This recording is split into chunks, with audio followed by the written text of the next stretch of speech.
wabarakatuh. Selamat siang rekan-rekan guru semua. Pada siang hari ini sengaja dikumpulkan di sini, kita akan melaksanakan diseminasi budaya positif. Dalam hal ini menyelesaikan tugas untuk pendidikan guru penggerak angkatan 11 Kota Bengkulu. Terima kasih kepada rekan-rekan guru yang sudah menyempatkan diri untuk hadir pada siang hari ini.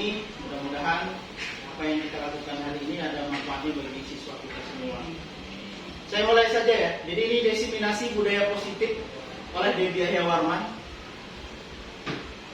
Enggak tertarik kita ada gunung. Salam dan bahagia selalu buat kita semua ya. Nah kalau anak kita berbahagia di kelas, maka dia akan lebih mudah untuk mendapatkan pendidikan dan pengajaran di kelas. Boleh Bapak Ibu praktekkan. Artinya gini, kita harus menjadi pemimpin kelas yang baik. Oke, selamat datang para guru hebat SMA Negeri 6 Kota Bengkulu. Mari belajar bersama, berkolaborasi, saling mendukung demi mewujudkan disiplin positif di SMA Negeri 6 Kota Bengkulu tercinta ini. Apakah makna budaya positif? Selalu kita bertanya, kenapa harus dibudayakan yang positif? Budaya positif di sekolah yaitu nilai dan kebiasaan di sekolah yang berpihak pada peserta didik agar mereka dapat berkembang menjadi pribadi kritis, penuh hormat dan tanggung jawab. Jadi silakan Bapak Ibu. Di sekolah yaitu nilai dan kebiasaan di sekolah yang berpihak pada peserta didik agar mereka dapat berkembang menjadi pribadi yang kritis, penuh hormat dan tanggung jawab. Jadi budaya positif harus ditanamkan pada generasi muda kita. Contoh sederhana Bapak Ibu, untuk menyuruh anak salim dengan kita itu susah. Ketemu di jalan anak salam, itu budaya positif. Kemudian menegur gurunya, Bapak selamat siang, Ibu selamat siang, itu juga budaya positif. 5 konsep dasar budaya positif. Yang pertama, perubahan paradigma, konsep disiplin positif, motivasi perilaku manusia, keyakinan kelas, pemenuhan kebutuhan manusia, dan segitiga restitusi, posisi kontrol. Jadi yang pertama ini, perubahan paradigma dulu. Perlu kita tanamkan ke siswa bahwa menyapa itu bukan suatu hal yang sulit. Selamat pagi Pak, selamat pagi Bu. Kemudian kita kasih gambaran tentang konsep disiplin positif, ya, motivasi. Mungkin anak-anak sekarang hobi main game. Bagaimana kita merubah game itu menjadi sesuatu hal yang positif? Contoh, mencari materi pelajaran. Dia hanya akan menggunakan HP-nya untuk mencari materi. Itu perlu motivasi. Nanti akhirnya perilaku manusia, dia akan berperilaku baik. Kan kadang ada anak-anak itu kalau main game itu disapa dia nggak mau dengerin, karena otaknya hanya ke keyboard dan game. Kita marah pun dia balik marah. Kemudian keyakinan kelas. Jadi sebelum kita memulai pembelajaran itu, apalagi ketika tahun ajaran baru, kita mengajar di kelas yang baru, kenapa kita tidak membuat keyakinan kelas? Keyakinan kelas itu apa bedanya dengan kesepakatan kelas? Keyakinan kelas dengan kesepakatan kelas. Kita buat dulu kesepakatannya, baru menjadi sebuah keyakinan untuk dilaksanakan bersama-sama. Contoh, tidak boleh terlambat 15 menit. Kita bikin kesepakatan. Anak menulis pakai sticky note ditempel 10 menit. Boleh makan saat belajar. Itu kesepakatan. Nanti kita sepakati, kita kasih tahu mereka, oh, makan tidak diperbolehkan misalnya. Masuk ke WC 10 menit paling waktu maksimalnya. Nah, setelah itu semua dijabarkan, maka menjadi sebuah keyakinan. Kalau sudah keyakinan, nanti pengaruhnya ke sini. Dia merasa senang melakukannya. Pemenuhan kebutuhan. Karena ada pemenuhan kebutuhan akan kekuasaan anak-anak itu. Saya berkuasa nih, saya paling hebat di kelas nih. Ya. Kemudian segitiga restitusi, penanganan anak-anak bermasalah. Contoh anak terlambat ketika datang, kita gurunya sudah lebih dulu, anaknya datang. Selamat siang Pak, maaf Pak saya terlambat. Boro-boro anak menyapa seperti itu. Yang ada gurunya yang menyapa. Kenapa kamu terlambat? Ya kan? Terus anaknya bilang dengan santainya, tadi motor saya pecah ban Pak. Bangun kesiangan. Gurunya emosi lagi. Kenapa kamu bangun kesiangan? Kamu kan pelajar. Nanti kita akan bahas lebih lanjut di segitiga restitusi. Kemudian posisi kontrol. Bagaimana kita, seorang gurunya adalah pemimpin di dalam kelas. Kita bahas satu-satu. Semua anak terlahir dengan bakatnya masing-masing. Unik. Ini menurut Ki Hajar Dewantara. Jadi guru itu ibarat petani, murid ibarat biji jagung. Jadi kalau Ki Hajar Dewantara menyebutkan seorang guru itu seperti petani yang menanam jagung. Ada kodrat alam dan kodrat zaman. Kita harus masuk ke zamannya mereka. Sekarang suka tidak suka, anak-anak ada di zaman kecanggihan teknologi. Semuanya ada dalam genggaman. Siapa yang nggak kenal TikTok? Siapa yang nggak kenal IG? Ya kan? Siapa yang nggak kenal YouTube? Nah, kita harus bisa masuk ke dalam sana agar kita bisa mengendalikan mereka. Kodrat alam, jangan lupa bahwa anak itu hadir di sekolah ini dengan latar belakang yang berbeda. Dari orang tua yang berbeda. Orang tuanya petani dengan orang tuanya nelayan di kelas berbeda loh perilaku anak. Seorang guru wajib menyadari itu. Artinya ketika kita di kelas kita sadar bahwa ada 36 kepala di sini dengan latar belakang yang berbeda. Jadi itu. Kemudian perubahan paradigma. Untuk membangun budaya positif di sekolah perlu menyediakan lingkungan positif, aman, nyaman, agar murid mampu berpikir, bertindak, mencipta dengan merdeka. Mencipta dengan merdeka. Kenapa mencipta dengan merdeka? Tidak dengan tekanan. Dia dengan kebebasan, tapi dalam kebebasan yang tanda kutip nanti melahirkan tanggung jawab dan mandiri. Misalnya ketika mengerjakan tugas. Pembelajaran dengan paradigma baru. Pembelajaran dengan paradigma baru dirancang berdasarkan prinsip pembelajaran yang berdiferensiasi. Ini yang lagi digaungkan oleh pemerintah sekarang.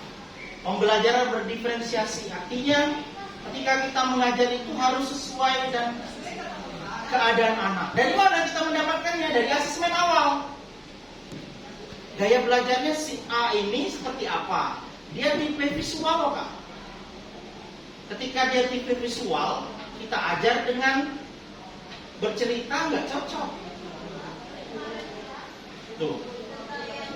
Jadi setiap siswa belajar sesuai dengan kebutuhan dan tahap perkembangannya, dengan tujuan akhirnya mewujudkan profil pelajar Pancasila. Tuh. Apa makna disiplin? Bapak Ibu beda nih. Ini ada banyak pertanyaan. Apa sih disiplin itu? Kita lihat. Kata disiplin sering dikaitkan dengan tata tertib, teratur, kepatuhan, dan peraturan. Kata disiplin juga sering dihubungkan dengan hukuman. Ini apa bedanya hukuman dengan ini? Nanti muncul di kepala kita. Hukuman dengan apresiasi misalnya. Ya, dengan konsekuensi. Kalau apresiasi bisa kita membedakan, tapi konsekuensi. Ketika anak sepatunya hitam sebelah misalnya. Konsekuensinya dari mana? Makanya tadi membangun kelas dengan kesepakatan kelas.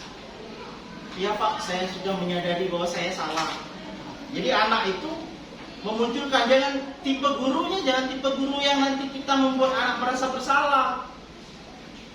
Tolonglah nak, nanti Bapak dimarah kepala sekolah. Tolonglah nak, nanti Bapak Ibu ditegur oleh kepala sekolah. Nah, itu tipe kita yang sering kita temui di lapangan. Nah, Ki Hajar Dewantara menyatakan bahwa untuk mencapai kemerdekaan atau dalam konteks pendidikan perlu menciptakan murid yang merdeka, disiplin diri, memiliki motivasi internal. Motivasi itu ada dua, bisa internal dan eksternal. Bisa saja dari luar, contoh hadiah misalnya. apresiasi tadi. Tapi yang disarankan anak memunculkan motivasi internalnya sendiri. Kenapa dia belajar geografi, pengen belajar geografi? Untuk apa dia belajar itu? Tapi dari dalam dirinya. Teori motivasi perilaku manusia. Nih, kalau eksternal, karena takut hukuman. Nanti kalau nggak ngerjakan PR geografi dimarah Pak Adrip. Motivasi dari eksternal, dimarah. Kemudian mendapatkan imbalan. Kalau nanti Bu Yuli yang mengajar, biasanya Bu Yuli sering bagi-bagi kue di kelas misalnya, bagi-bagi permen misalnya. Nah, kemudian untuk menghargai diri sendiri menjadi sesuai dengan harapan kita. Saya akan menjadi orang yang seperti apabila saya melakukannya. Ini internal. Jadi anak datang ke sekolah itu dengan semangat baru, penuh motivasi, punya kesadaran tinggi. Oh, saya sekolah. Yang tadinya dia nggak ngerjakan tugas takut karena dimarah Pak Adri, sekarang tidak lagi. Muncul kesadaran sendirinya. Sama juga dengan memunculkan unsur religius di dalam profil pelajar Pancasila. Anak sulit disuruh sholat, harus dimarah dulu. Guru agama Ibu Emrana mungkin harus catat dulu nih pertamanya, dari eksternal dulu. Tapi lama-lama anak itu yakin dan percaya Bapak Ibu, anak itu akan memiliki motivasi internalnya. Konsep disiplin dengan identitas gagal. Nih, hukuman. Membuat tidak nyaman hukuman itu. Murid menjadi takut. Kayak tadi, kalau saya nggak mengerjakan PR, pasti saya disuruh berdiri di depan kelas sama Pak Adri misalnya. Memaksa, harus besok dikumpulkan. Murid menyembunyikan kesalahannya. Kemudian kalau penghargaan ini merusak hubungan. Kalau Bu Yuli tadi nggak memberi lagi hadiah, jadi malas, turun, nggak mau lagi dia kerjakan. Mematikan kreativitas, karena kreativitasnya mengharapkan mendapatkan sesuatu, balasan. Tidak efektif, menghukum. Keyakinan kelas. Keyakinan kelas adalah nilai kebajikan atau prinsip-prinsip universal yang disepakati bersama secara universal, lepas dari latar belakang suku, negara, bahasa maupun agama. Ini teorinya Gosen. Suatu keyakinan akan lebih memotivasi seorang diri dalam intrinsik ini. Seseorang akan lebih bersemangat untuk menjalankan keyakinan daripada hanya sekedar mengikuti serangkaian peraturan. Itu tadi yang saya sampaikan. Ketika di kelas kita buat peraturan, anak-anak ini peraturan dari bapak nih. Masuk 5 menit, tidak masuk 5 menit, silakan belajar di luar. Tapi beda ketika mereka menuliskan, walaupun nanti kita sepakati bersama di keyakinan kelas. Dia sadar, oh Pak maaf saya terlambat 10. Akan muncul kata-kata dari siswa, bukan dari kita. Tadi saya sampaikan, Bu Resti misalnya, kenapa terlambat hari ini? Gurunya yang tanya dulu. Bukan kesadaran siswa untuk menyampaikan, mohon maaf Bapak Ibu saya terlambat hari ini. Kadang-kadang karena itu kan sudah ada di peraturan sekolah. Itu sudah dibuat dalam peraturan sekolah. Kita harus patuh peraturan sekolah. Contoh sepatu putih, dia pakai hitam. Padahal anak itu ingin menyampaikan bahwa sebenarnya Pak, mohon maaf saya benar-benar lupa hari ini. Lupa. Jadi kita tidak sempat lagi mendengar pembelaan. Karena itu sudah peraturan. Itu. Pembentukan keyakinan kelas. Bisa masih bersifat abstrak peraturan itu. Dirinci menjadi konkret. Misalnya tadi 10 menit. Anak tadi yang nulis 5 menit, ada yang nulis 30 menit. Kita tanya yang 30 menit, kenapa anak kamu terlambatnya 30 menit? Teman-temannya akan bilang, Pak, si A itu sering terlambat, dia sering makan di kantin. Akhirnya dia, iya Pak, nggak apa-apa, jangan 30 menit. Ada anak yang sering keluar ke WC lebih dari 3 kali misalnya. Teman-temannya bilang, oh si itu Pak, si X, dia keluarnya sering. Jam pelajaran Bapak, guru yang lain juga. Akhirnya dia mulai menyadari ketika disampaikan keyakinan kelasnya bahwa harus 10 menit misalnya. Nah, semua warga kelas sebaiknya ikut berkontribusi membuat. Jadi semuanya anak nulis pakai sticky note, ditempelkan ke depan. Dia maunya seperti apa sih kelas kita ini? Datang disiplin, macam-macam tulisannya. Dilarang buang sampah sembarangan misalnya. Hormat pada guru, setiap ketemu salam. Nah, itu nanti memunculkan pada disiplin positif. Nih, suatu saat bisa meninjau kembali keyakinan kelas dari waktu ke waktu. Ada yang tidak relevan misalnya. Misalnya tadi 10 menit jadi 5 menit. Lama-lama tidak perlu peraturan itu. Karena anaknya ketika lihat gurunya masuk ke kelas, dia sudah tepat waktu masing-masing. Nih, peraturan. Bedanya peraturan dengan keyakinan ya, atau nilai kebajikan yang dituju. Peraturan selalu kembalikan buku ke tempat. Ini peraturan. Keyakinan nilai kebajikannya tanggung jawab. Dilarang mengganggu orang lain. Tapi kalau nilai kebajikan yang harus disampaikan atau keyakinan kelas yang menghormati orang lain dan diri sendiri. Kalau kita buatnya ini peraturan, dilarang mengganggu orang lain. Biasanya hadir di sekolah 15 menit sebelum pembelajaran dimulai. Kenapa nggak kita buat aja? Menghormati orang lain, komitmen pada tujuan. Dilarang melakukan kekerasan. Nilai kebajikan yang dituju keselamatan, menghormati orang lain. Karena kalau kamu mengukur orang lain itu berarti tidak menghormati orang lain. Dilarang menggunakan narkoba, tapi kita mau menyampaikannya dari segi kesehatannya. Dilarang narkoba, anak seusia itu kan rasa ingin tahunya berlebihan, tinggi. Tapi kalau kita sampaikan narkoba itu tidak baik bagi kesehatan, misalnya dampak-dampak negatifnya dan lain sebagainya, itu akan berbeda. Bergantian atau menunggu giliran. Silakan nak bergantian, ambil tugasnya di meja bapak. Itu masih berkata perintah. Tapi kalau misalnya menghormati orang lain, maka anak dengan sendirinya akan antri, bergiliran. Jangan berlari di kelas. Keselamatan dan keamanan. Itu Bapak Ibu peraturan yang sering kita buat seperti ini. Nah, keyakinan kelas itu seperti ini. Nah, mau tanya dulu. Mencatat 100 kali di dalam buku kalimat saya tidak akan terlambat lagi karena terlambat sekolah. Hukuman atau konsekuensi? Hukuman. Ya. Lari mengelilingi lapangan basket 2 kali karena terlambat hadir di sekolah. Hukuman.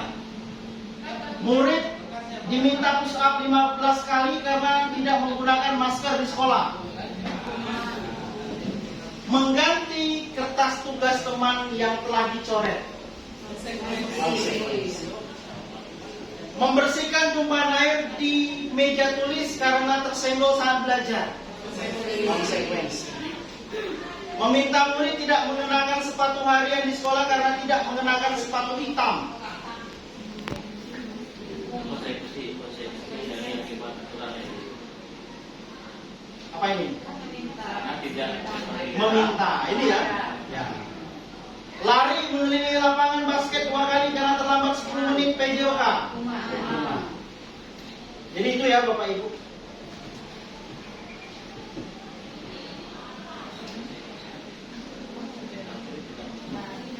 Ternyata ini masih hukuman. Meminta murid tidak mengenakan sepatu harian di sekolah karena tidak mengenakan sepatu hitam. Gimana itu?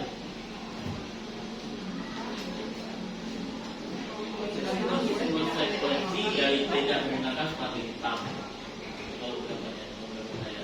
Meminta murid tidak mengenakan sepatu harian di sekolah. Harian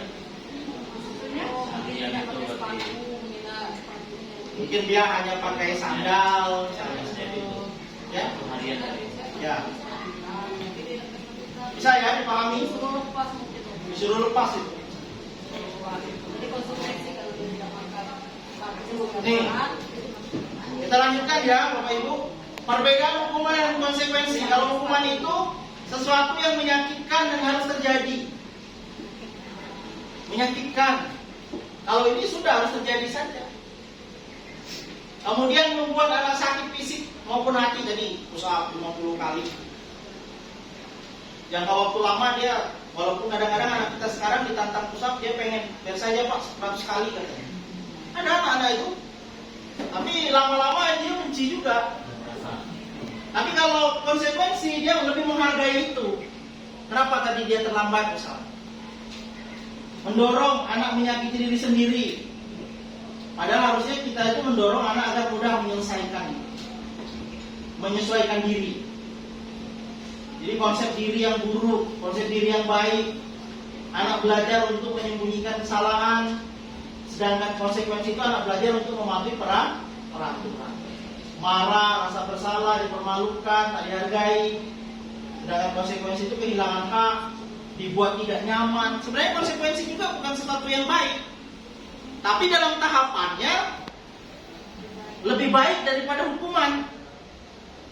Lebih baik konsekuensi daripada hukuman. Nah, kita ada di mana sekarang?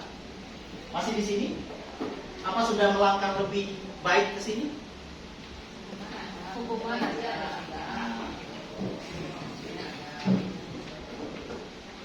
5 kebutuhan dasar manusia bertahan hidup. Pada dasarnya anak kita di kelas itu memiliki 5 kebutuhan dasar. Dia ingin bertahan hidup, butuh rasa kasih sayang. Ada kan anak yang pengen diperhatikan, mungkin di rumah dia tidak mendapatkan kasih sayang orang tua. Penguasaan, nih, saya hebat loh. Dia mau menunjukkan powernya. Pengen juga kebebasan. Itu dia main game di kelas, penggunaan handphone secara terus-menerus itu kebebasan sebenarnya. Karena di rumah ini tidak pernah dilarang. Di rumah tidak pernah dilarang. Kenapa Pak di sekolah? Tapi kalau kita sampaikan, kamu sudah adil nggak dengan dirimu? Nah, kamu main game 8 jam, tidur 8 jam. Terus kamu ngapain lagi sisa hidupmu yang 24 jam sehari itu? Kesenangan. Nah, bertahan hidup, kebutuhan hidup atau survival. Bertahan hidup komponen psikologi pada kebutuhan ini meliputi kebutuhan akan perasaan aman. Jadi anak itu kalau lama-lama dibully sama temannya, dia marah juga. Walaupun dia sebenarnya nggak apa-apa pertamanya. Kasih sayang. Nih. Seperti teman. Ini nanti kita meletakkan diri sebagai apa? Nanti sebagai guru. Apakah sebagai teman? Bagus nggak kalau kita sebagai teman? Penguasaan. Ya. Kebebasan. Kesenangan. Nah, yang berikutnya apa itu restitusi? Restitusi itu bukan Eucharistia. Restitusi itu adalah proses menciptakan kondisi bagi murid untuk memperbaiki kesalahan mereka sehingga mereka bisa kembali pada kelompok. Jadi kembali kepada kelompok. Tujuan akhirnya itu kembali pada kelompok. Jadi dia menyelesaikan sendiri. Contoh anak itu bolos, akhirnya dia bisa kembali ke kelas. Dia tidak menjadi anak yang dicap suka bolos, tidak dicap teman-temannya suka terlambat. Ini menurut dosen ya. Nah, 9 ciri-ciri restitusi. Belajar untuk menebus kesalahan. Jadi anak-anak itu menyadari kesalahannya. Belajar dari kesalahan. Oh, kalau saya dimarahin kemarin saya tidak membuat tugas, saya tidak akan melakukannya kembali. Memperbaiki hubungan, tawaran, bukan paksaan. Jadi tawaran. Kita menawarkan kepada siswa. Ini masalahmu mau diselesaikan seperti apa? Baru kemudian mencari kebutuhan dasar. Iya, saya yang salah Pak. Ya, fokus, menuntun, fokus dan solusi, mengembalikan murid yang berbuat salah pada kelompoknya. Kita harus membantu juga. Ini segitiga restitusi. Ya, kamu punya alasan mengapa melakukan itu. Setiap orang pasti pernah melakukan. Kamu ingin menjadi orang yang seperti apa? Keyakinan kelas seperti apa yang sudah kamu langgar? Jadi pertanyaan yang disampaikan itu ketika siswa terlambat datang ke kelas, bukan kita tanyakan, kenapa kamu terlambat? Kita tanya dulu, misalnya anak mencontek kemarin ketika ulangan. Bukan langsung kita tanyakan, kenapa kamu mencontek? Kita sampaikan, Bapak mendapat kabar, misalnya, kata-katanya lebih halus. Ada apa? Kita suruh dia bercerita. iya Pak, kemarin saya mencontek. Kenapa hal itu kamu lakukan? Seperti itu. Lanjut ya, posisi kontrol. Nih, penghukum, kita guru sebagai penghukum kan. Pembuat merasa bersalah. Nah, tolong Yan, pikirkan ibu nanti dimarah kalau kamu ribut. Itulah kamu tuh, misalnya. Kemudian teman, sebagai teman. Nah, selesaikan tugasnya. Kemudian pemantau, hanya memantau saja gitu. Sudah belum tugasnya gitu. Yang paling bagus adalah di posisi manajer. Penghukum. Hukuman fisik maupun verbal. Guru-guru menerapkan posisi penghukum dengan kata-kata, patuhi aturan saya, atau awas, kamu selalu saja salah, kamu selalu saja terlambat. Tuh. Membuat rasa bersalah. Ibu sangat kecewa sekali dengan kamu.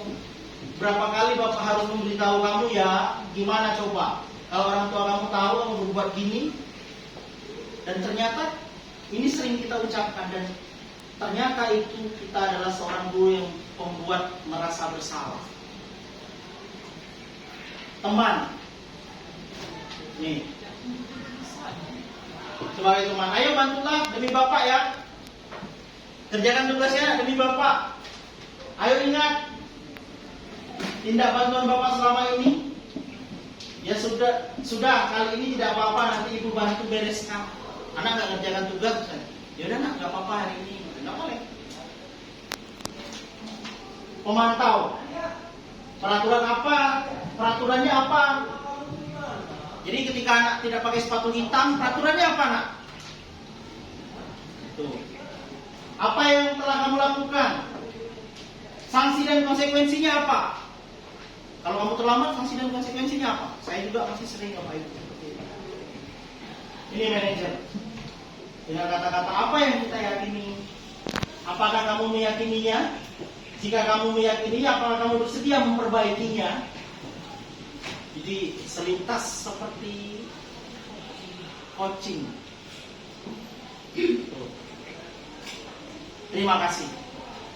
Terima kasih kita terima.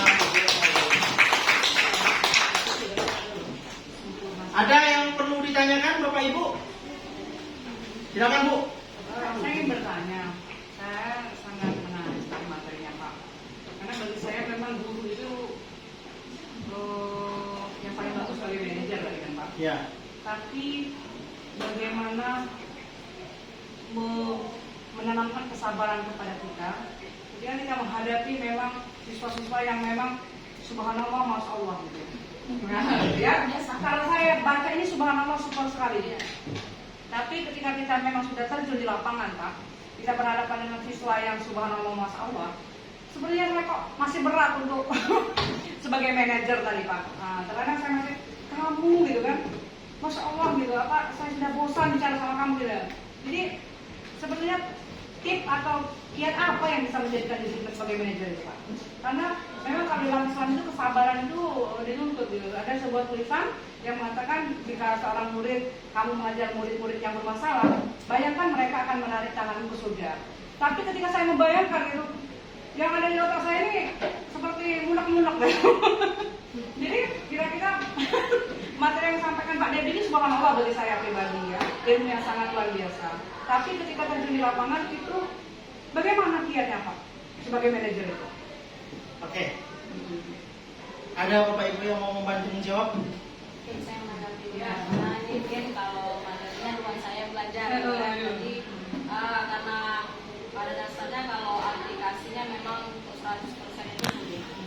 Tapi kalau kita tidak bergerak, mulai dari sekarang dengan dari kita sebagai guru hukum sampai ke bergerak menuju ke manajerial memang agak susah, memang prosesnya memang susah.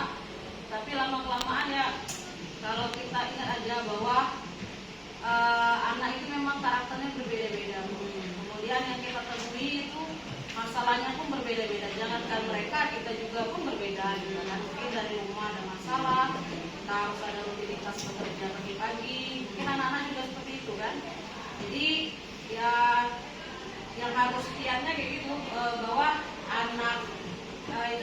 aja sebenarnya anak yang suka bolos itu bahwa mereka nakal, kemudian bolos. Dan jadi kita harus berusaha. Saya sudah semenjak dapat ilmu ini kan ya, kayak Ananda Fatur gitu. Itu sudah pernah saya coaching gitu, Bu.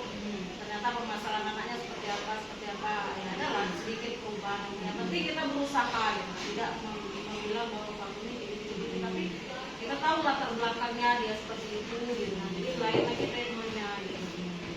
Jadi intinya teori yang kita dapati kalau sebisa semaksimal kita yang kita laksanakan. Kalau untuk 100% misalnya 10 kali atau 10 siswa yang kita lakukan seperti itu berhasilnya 1, ya masih alhamdulillah. Nah, tapi dengan berjalannya proses kalau kita memang konsisten, insya Allah tuh ada sedikit banyak perubahan. Itu mungkin menurut pandangan saya. Terima kasih Bu Yuni. Tapi memang setelah saya kaji dan saya lihat Pak, ada beberapa hal. Memang ada karakter anak itu dia disuka dilus, artinya dipegang pundaknya memang. Setelah saya amati, memang dia tidak mau seperti kayak kita menegak gitu. Ketika kita suka, dia balas menyenggak gitu kan. Dan akhirnya kita akan emosi dan marah gitu. Memang ada beberapa karakter anak itu yang memang sukanya dilus gitu. Artinya kemana kamu tadi, kamu ganteng banget, kamu ini. Jadi memang setelah saya belajar di sekolah baru sedikit saya ikuti Pak. Memang triknya itu bagus, artinya kita itu kepada anak itu tidak boleh mengejar atau mengatakan, apalagi mengatakan anak itu jangan pernah kita ucapkan sesuatu yang mungkin menyemojokkan. Misalnya salah satunya bodoh ya, karena anak itu semua pintar menurut saya. Tapi ya terima kasih alhamdulillah saya bisa menerima ini dengan baik. Terima diri saya untuk lebih lagi menjadikan diri saya sebagai manajer kepada murid pastinya. Baik, terima kasih Bu Emra, bagus sekali tadi jawaban Bu Yudi juga sudah sangat mewakili. Tapi tadi disampaikan di depan bahwa Kiai Haji Dewantara menyatakan bahwa anak kita itu datang ke sekolah ini dengan kodrat alam dan kodrat zaman. Itu yang pertama. Yang kedua, kita menjadi guru ini harus ditanamkan bahwa kita adalah pemimpin pembelajaran. Pemimpin pembelajaran itu berarti memulai dari diri kita. Sebagai contoh gini, ketika hal baiknya kita memungut sampah di depan kelas, kita masukkan ke tong sampah. Itu bagus, tapi kalau dari segi kita guru, lo ngapain? Ibu sudah kuliah tinggi-tinggi, ibu sudah sekolah tinggi-tinggi, sudah digaji negara, ngapain ibu memungut sampah? Nah, tapi kita tidak melakukan itu, lama-lama anak akan memiliki simpati. Jadi saya lebih cocok begini, kita harus menjadi pemimpin pembelajaran itu menjadi seorang guru yang mempesona.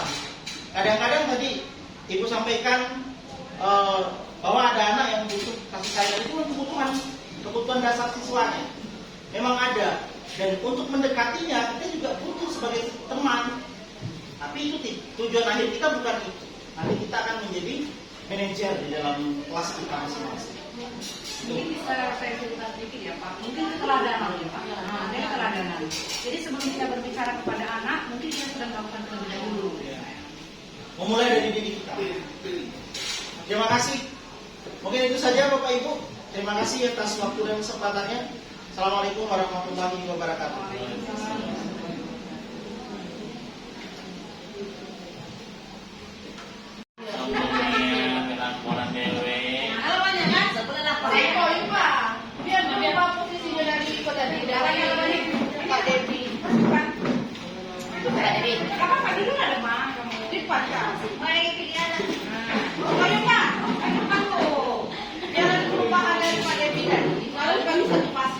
Mungkin ada juga yang bisa kita ambil positifnya. Misalnya ketika kita sebagai teman, agar kita bisa masuk ke mereka itu kita butuh mendengarkan mereka terlebih dahulu. Jangan kita yang mendikte atau lebih mengontrol mereka.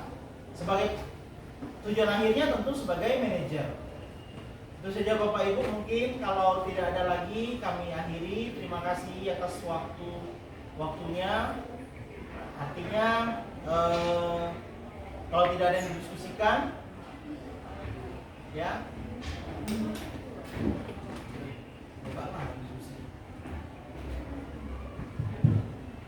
Harus dilengkapi.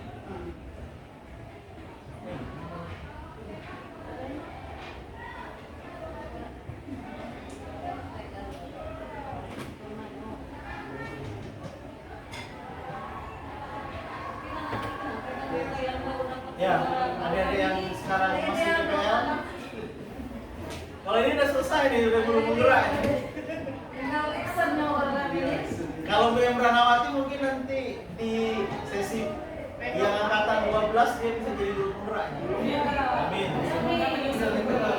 Kenapa Pak Dede? Tapi mungkin saran hal-hal yang seperti ini kan ya ada beberapa orang yang memahami, ada yang tidak. Itu maksudnya hanya seperti yang sekian orang ini untuk menuju ke sasaran. Saya rasa aku sampai seperti tadi yang video sendiri ini sudah paham. Kan? Dan ketika itu ada teman kita yang memang masih di pengalaman, usianya tadi masih pengalaman, yang bergerak alangkah baik. Dan kita ajak mereka untuk sekali-kali mendengar, sekali-sekali berbagi kepada masing-masing. Ada lihat ada. Iya, sebenarnya ada. Iya, sama-sama.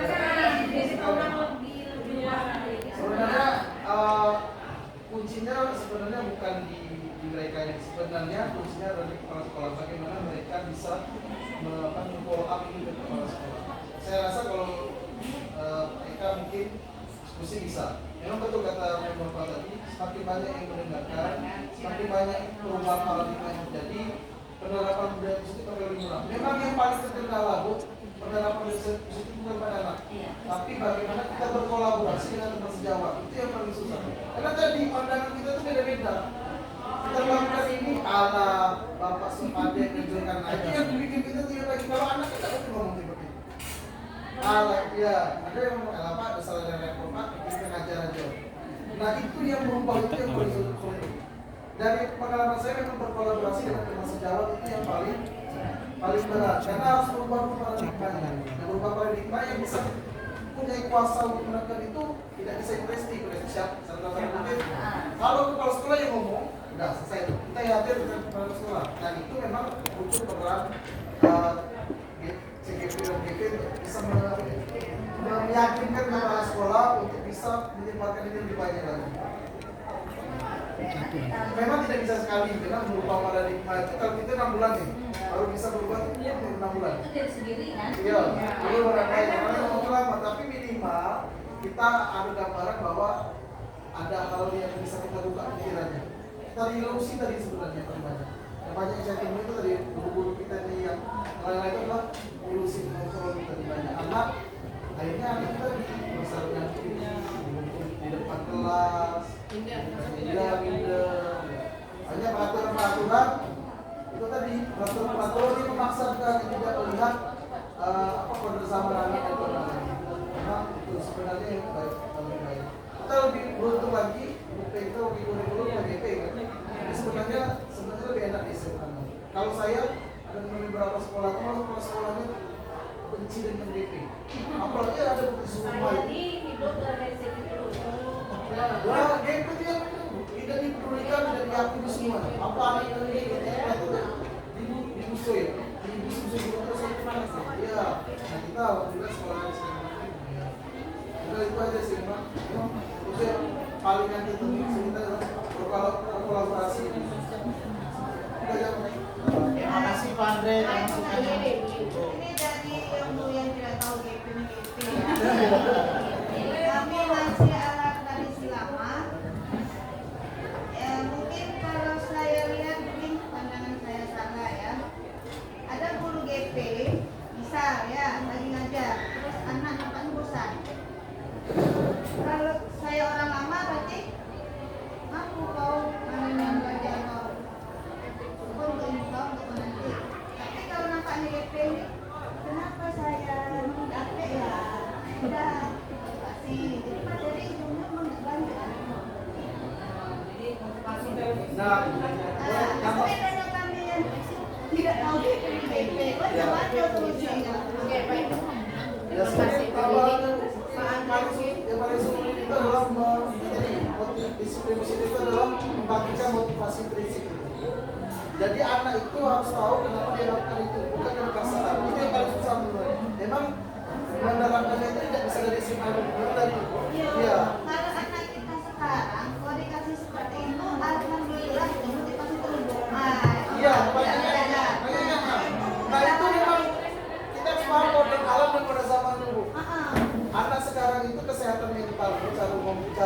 itu memang seperti itu. Jadi beda dengan kita yang dulu kita tahu dan belajar atau tidak memang beda. Memang itulah makanya di awal itu adalah melihat makhluk alam dan pada zaman. Pada zamannya anak kita memang tidak bisa kita gunakan keras. Contoh dulu kalau kita dikebuki ya, Iya. Bali kita makinnya enggak dikebuki, udah sosial media viral itu. Memang zamannya memang cara pandangnya lagi bu, memang agak lama untuk bisa menumbuhkan motivasi intrinsiknya memang paling sulit.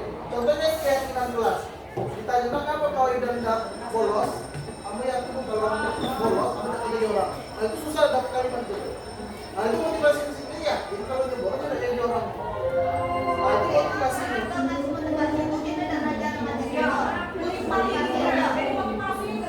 Materi tidak disampaikan. Materi itu kalau anda basic ya. Kau tidak bolos, kamu yakin kalau bolos, kamu tidak jadi orang. Nah itu susah dapat kalimat itu. Nah itu motivasi intrinsiknya ya. Jadi kalau dia bolos tidak jadi orang. Nah itu motivasinya.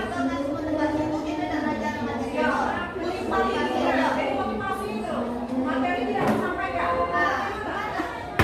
Materi itu kalau anda basic ya. Materi itu bisa diganti dengan teknologi. Zaman dulu kita nak cari materi itu harus ke perpus atau cari buku lain. Anak itu kalau mencari materi itu kadang dalam tanda kutip peran guru yang bisa digantikan itu adalah peran sebagai motivator.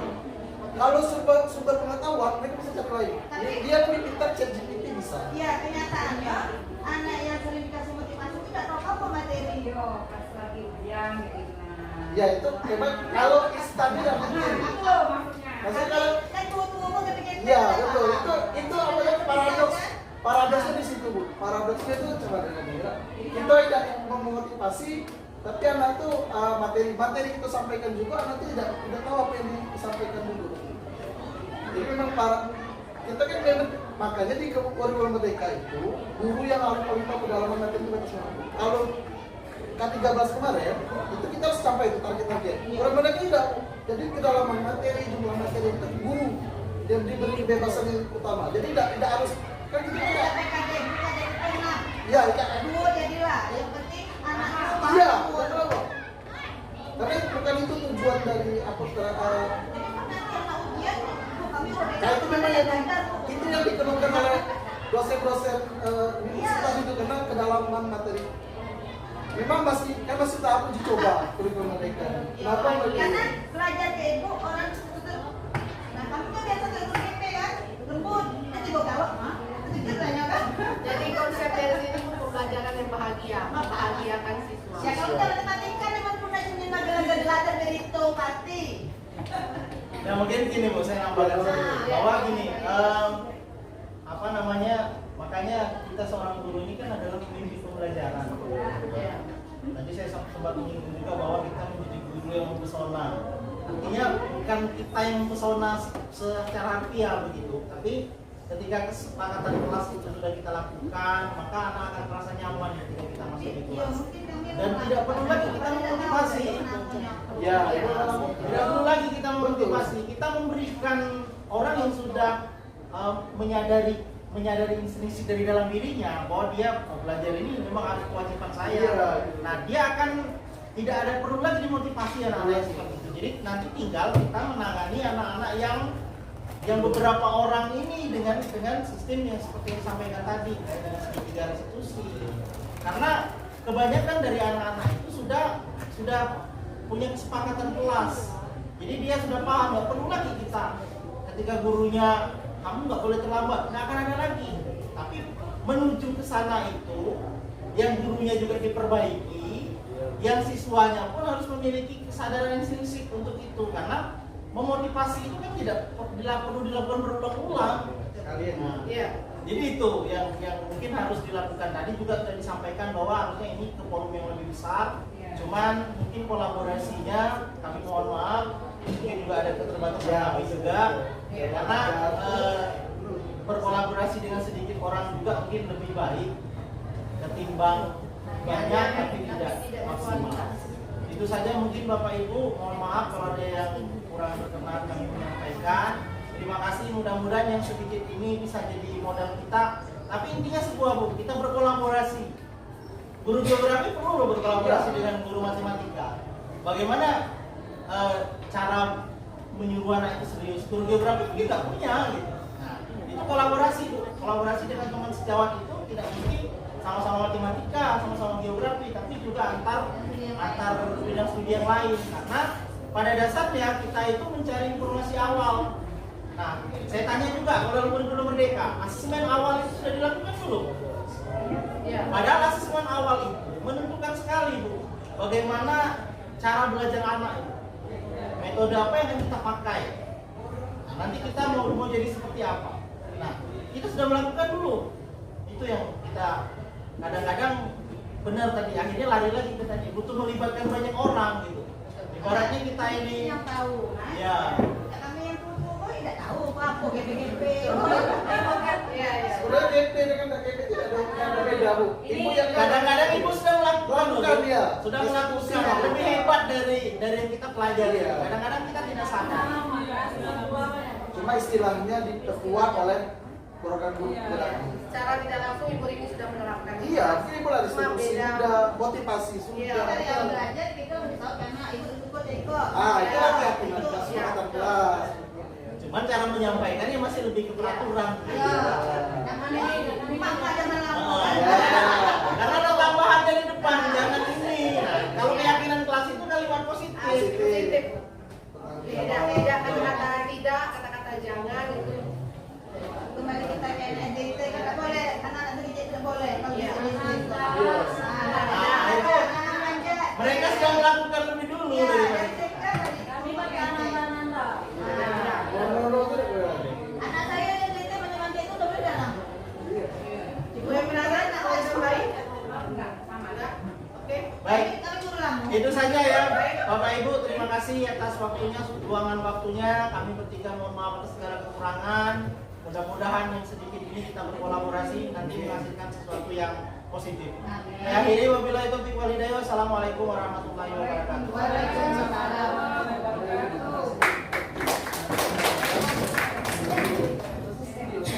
Ketua kelas silakan dituliskan dari calon yang ada di depan. Tulis bebas lah, tanpa tekanan.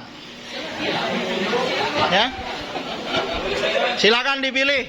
Yang belakang nggak usah bisik-bisik. Ya, pilih ketua kelasnya dulu.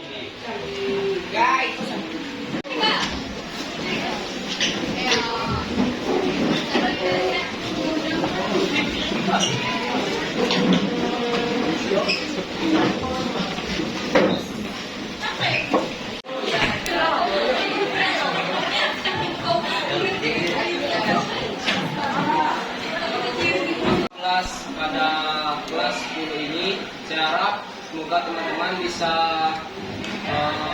kita bisa bekerja sama hingga kenaikan kelas nanti. Rencana saya untuk kelas depannya semoga kita bisa terus kompak dan saya harap itu saja. Assalamualaikum warahmatullahi wabarakatuh. Kesepakatan kelas berlaku ketika Bapak mengajar mata pelajaran geografi.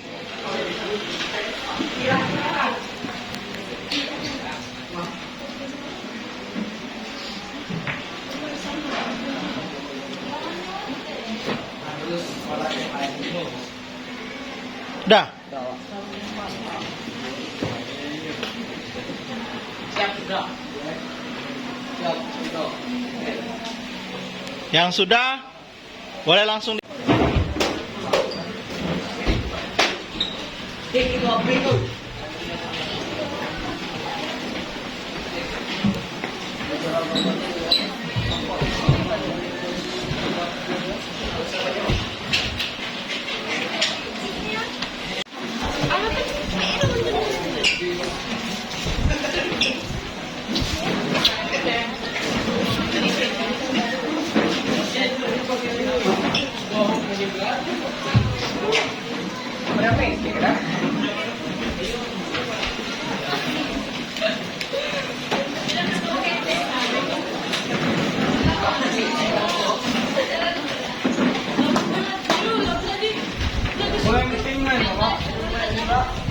Kenapa?